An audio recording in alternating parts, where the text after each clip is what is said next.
Main man, made man here. Y'all know how I get down. We talking boxing, man. You know, the one thing I got to give up to Adrien Broner, you may not sit here and say he has the best jab. He has the fastest hands. He hits the hardest. He has this. He has that.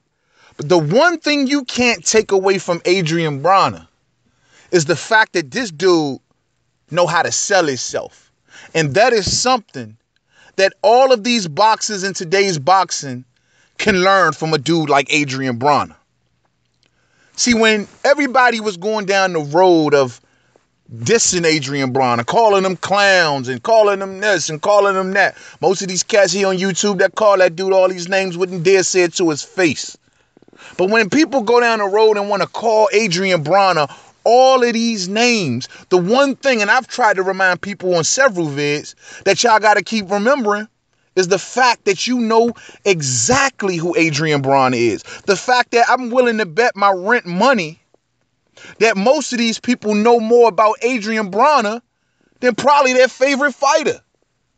And why is that? Why is that, ladies and gentlemen? Adrien Broner, who's not a super, decorated champion right now, he is known by casuals. Why is that? Why is that? I'll tell you why. Because regardless of what you might say about this dude, he knows how to sell himself. Fighters like Earl Spence Jr., awesome talent inside the ring, terrible outside the ring, can't sell himself. Guys like Danny Jacobs, awesome fighter inside the ring, can't sell himself outside the ring. And given that these type of fighters are not marching towards the best fights right now, I don't know, they need to possess this skill. And it is a skill, ladies and gentlemen. Certain fighters have it, certain fighters don't.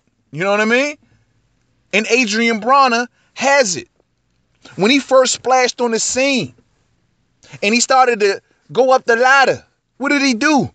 He establishes his own YouTube series or online series called About Billions. No other fighter was doing that other than Floyd Mayweather. Floyd Mayweather had the 24/7 series. We all know that. Then he turned around and he did the All Access.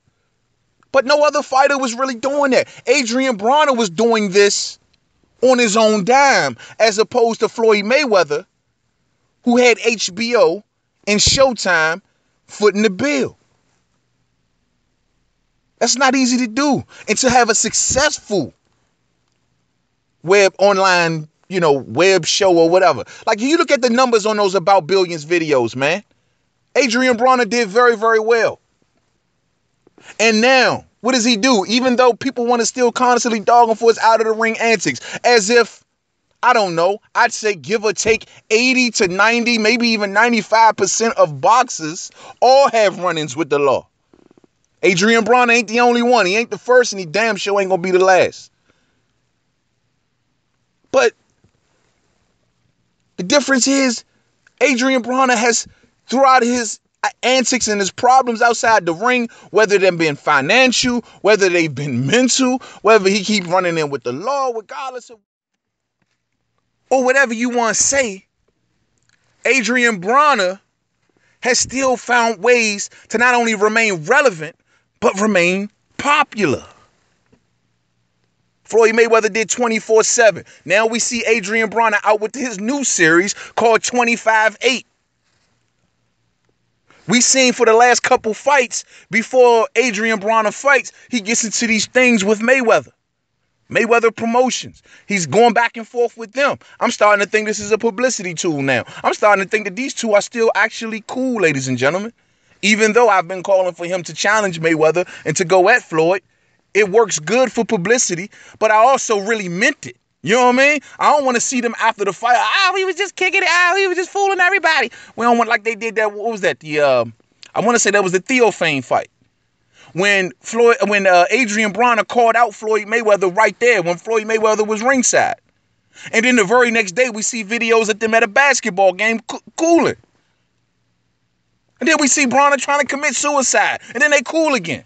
You did where I'm going? So, even though we may feel one way or another, they could be just playing fucking with our emotions, man. Real talk. At the end of the day, they always beef before the fights, then make up right after the fight. I don't know if this is on Broner's part, if it's on Floyd's part. Truth be told, I'm tired of speculating about it. But I got to give it to Adrien Broner, man. This dude really, really knows how to keep himself relevant. He really knows how to keep himself relevant. And that is something that a lot of fighters can learn from, including a Tank Davis, who does have a problem selling himself outside the ring. Look at some of the things that Adrien Broner has done, Tank. Not to say that that's your route, but just kind of take some notes. This dude has remained in pop culture. At one point in time, he was really up there in pop culture. But he stays around the pop culture. I'm listening to Adrien Broner today, for example. He's shooting shots at this new clown rapper, Tekashi 6ix9ine, whatever his name is. That clown look like a bag of Skittles? Him. Adrien Broner is now shooting shots at him on social media. Yeah, it may seem like dumb to a lot of people, like what the hell? But this Tekashi 6ix9ine clown is like the hottest rapper right now. Like everything he does is getting publicity. Or some sort of, it's, what I mean? His numbers are crazy. I listened to his interview on the Breakfast Club. When this dude told him straight, like, look, this is going to be our most viewed interview. And it's up there.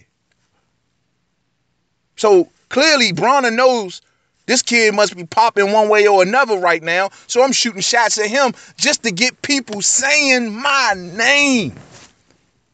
It's brilliant. Brilliant, man. And this is what other fighters need to take notice of. This is the reason why Adrien Broner was an eyelash away from being a pay-per-view attraction. If he would have got through that Marcos Maidana fight.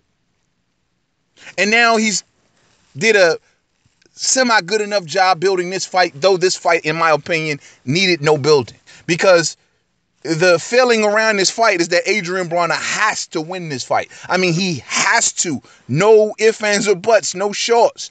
He has to win this fight. And so with that allure alone, it's going to definitely attract the diehards. And the few casuals that still hold Broner in some sort of regard will be attracted to this fight. But it didn't really need it, man. Like that storyline alone, Broner's balls to the wall, like Broner's back to the wall, whatever, you know what I mean? Like that's a big selling point. It'd be smart on Broner to be extremely focused, as he does seem. He look like he's making weight down there pretty good, slimmed down, look like he's in good shape, look like he's putting the work in. It's easy for us to come around, oh, he's shooting shot at Tekashi 6ix9ine, he's definitely unfocused again. This is what I'm talking about. He is going back to the Adrien Broner.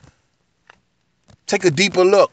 Open your eyes, yo. This kid knows how to sell fights. He knows how to find the most popular guys in pop culture, or whether it's that or boxing for that matter.